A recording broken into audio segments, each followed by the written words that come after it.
चलिए दूसरी वीडियो हम देखते हैं कि एओ ह्यूम जो था उसके आदेश पे भारतीय राष्ट्रीय संघ का निर्माण हुआ। ठीक है, जब ये भारतीय राष्ट्रीय संघ बना इसका गठन 1884 में हुआ था। ठीक है, इस बात का ध्यान रखिएगा।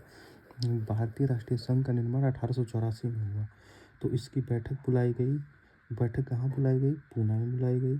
ठीक है, जब बैठक पूना में बुलाई गई तो इस बैठक में कौन कौन शामिल हुआ? ठीक है, इस बैठक में शामिल हुए राष्ट्रवादी नेता।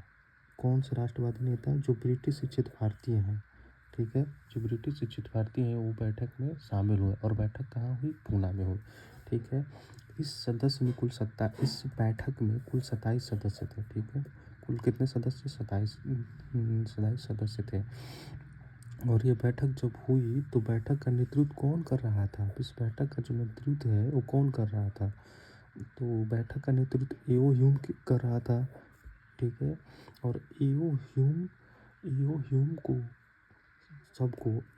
को सबको बहला फुसला कर रखना था। क्यों? अंग्रेज़ों की रिपोर्ट में जो आई थी कि भारतीय जनमानस असंतोष है और भारतीय जनमानस को उकसाने का काम ये ब्रिटिश शिक्षित भारतीय कर रहे थे। तो एओ ह्यूम का काम था, अंग्रेज़ों ने बोला था कि आप जो है ब्रिटिश शिक्षित भारतीयों को भला फुसला कर रखें। तो ये बैठक बुलाया और बैठक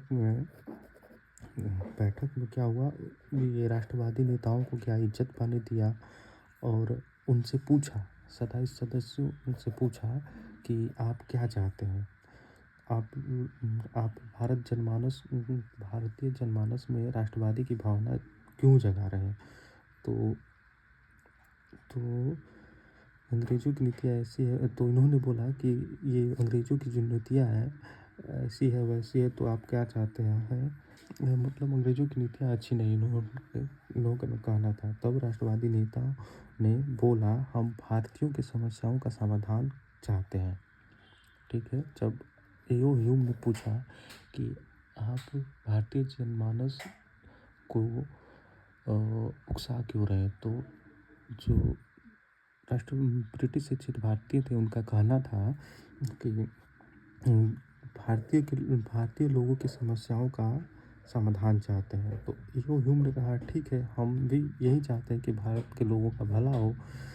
तो वैसी स्थिति के अंदर एओ ह्यूम ने कहा आप सभी लोग जो 27 लोग थे, आप जो 27 लोग हैं वो आपस अपने इलाके में चले जाइए और लोगों से मिलिए और लोगों से समस्याओं को लें और उनकी समस्याओं को लेकर फिर एक साल बाद 1885 में क्या है? 1885 में हम लोग अगले साल पुनः मिलते हैं। अगले साल पुनः बैठक हो गया 1885 में। ठीक है, समस्याओं को अपने इलाके में जो जनता है उनसे लेकर फिर 1885 में ये लोग मिलेंगे, पूना में मिलेंगे। ठीक है, पूना में बैठक होगी और जब पूना में बैठक करेंगे तो वहाँ उन समस्याओं पर चर्चा होगी। एक साल बीतने के बाद फिर अगले साल 1885 में फिर बैठक प्रस्तावित थी, फिर बैठक होनी थी। तो इसकी वजह से भारतीय राष्ट्रीय संघ की बैठक होनी है अगले साल 1885 में।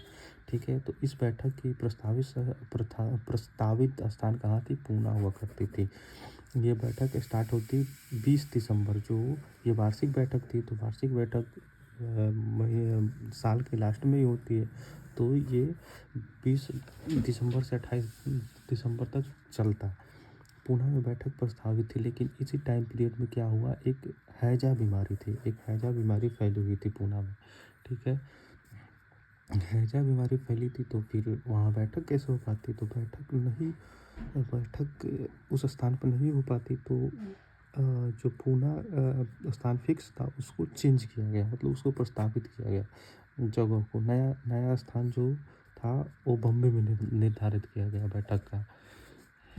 ठीक है, लेकिन पूना में हैजा फैलने के कारण जगह को स्थानांतरित किया गया और वो जगह था बम्बई में बैठक शुरू हुई।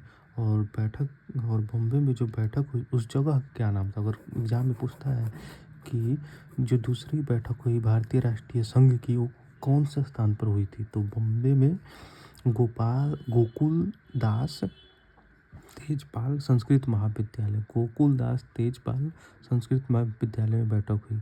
जब ये बैठक हुई तो इस बैठक में कौन भाग लेगा, ये भी तो बात है कि बैठक में कौन भाग लेगा।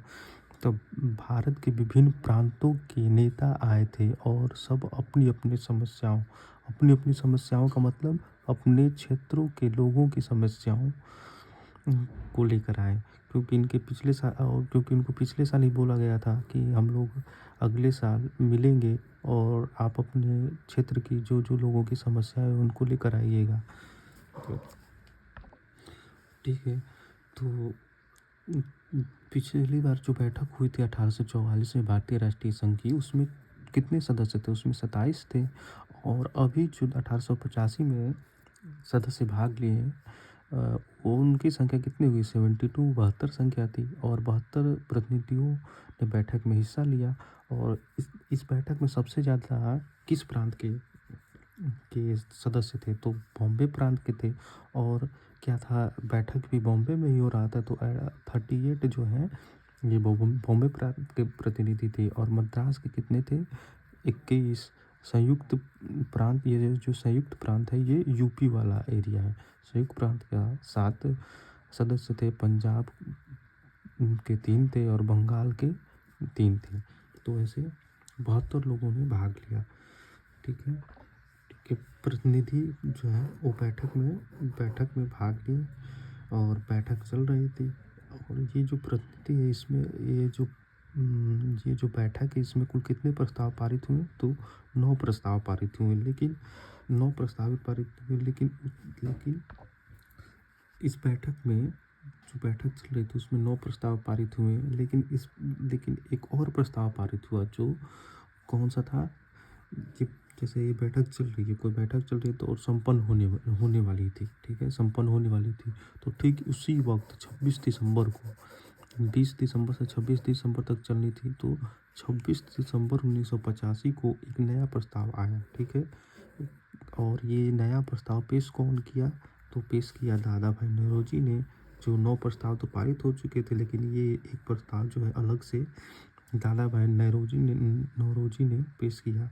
और इस बैठक में 9 प्रस्ताव पहले से पारित थे, लेकिन अंतरिम में एक और प्रस्ताव पारित किया दादा भाई नौरोजी ने। और दादा भाई नौरोजी ने कहा प्रस्ताव में कि भारतीय राष्ट्रीय संघ था 1884 में, भारतीय राष्ट्रीय जो संघ था उसको उसका नाम बदल देना चाहिए। ये दादा भाई नौरोजी ने बोला भारतीय राष्ट्रीय संघ का जो है नाम बदल देना चाहिए। ठीक है, जब 20 दिसंबर को बैठक से उस समय इस संगठन का नाम क्या था, भारतीय राष्ट्रीय संघ हुआ करता था। दादा भाई नौरोजी ने प्रस्ताव दिया नाम परिवर्तन का। ये तो क्वेश्चन आता है कि किसने भारतीय राष्ट्रीय संघ का नाम बदलने का प्रस्ताव पारित किया, तो दादा भाई नौरोजी ने।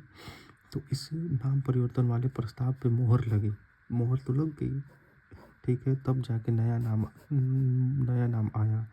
क्या नया नाम आया, भारतीय राष्ट्रीय कांग्रेस। भारतीय राष्ट्रीय संघ का नाम बदलकर भारतीय राष्ट्रीय संघ किया गया। और ये जो नाम परिवर्तन का प्रस्ताव जो है वो दादा भाई नौरोजी के कहने पे हुआ। ठीक है, तो 26 जनवरी 1885 को भारतीय राष्ट्रीय संघ का गठन हो गया।